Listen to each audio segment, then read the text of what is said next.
மாற்றம், தொழில் முனைப்பு, கடன் அடைத்தல், ப்ராப்பர்ட்டி வாங்குறது, கல்யாண விஷயங்கள், சுப விஷயங்கள், குழந்தைகள் பெறும் விஷயங்கள், தாயார் பெற்றோர்களோட உடல்நலம் இது மாதிரி எல்லா விஷயங்களும் நம்ம வந்து கண்டிப்பாக இந்த சயின்டிஃபிக் வேதிக் அஸ்ட்ராலஜி முறையில் உங்களோட ஜாதகத்தை பொறுத்து இந்த நம்ம பேசின இந்த கோச்சார முறையும் சேர்த்து வைத்து நம்ம ஒருங்கிணைத்தா பார்க்கும் பொழுது இன்னுமே வரக்கூடிய காலகட்டங்கள் எப்படி இருக்கு, நமக்கு எது மாதிரி துறை நமக்கு நல்லா இருக்கும், நமக்கு எது மாதிரி கேள்விகள் மனசுல இருக்குது, அந்த கேள்விக்கு என்ன விடையை வந்து ஜாதகத்துல காட்டுது, எது மாதிரி அமைப்புகள் நமக்கு நல்லதா இருக்கும், எந்த நேரத்துல வந்து நமக்கு வந்து அது மாதிரி செயல் திட்டங்கள் செய்யணும்.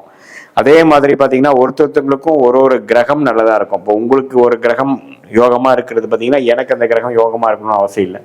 ஸோ ஒரு லக்னத்துக்கும் ஒரு கிரகம் ராஜயோகாதிபதியாக வருகிறார், இன்னொரு கிரகம் வரக்கூடாத கிரகமாக வரக்கூடாத தசையாக வருகிறார், ஒரு கிரகம் பார்த்தீங்கன்னா நியூட்ரலாக வரார்.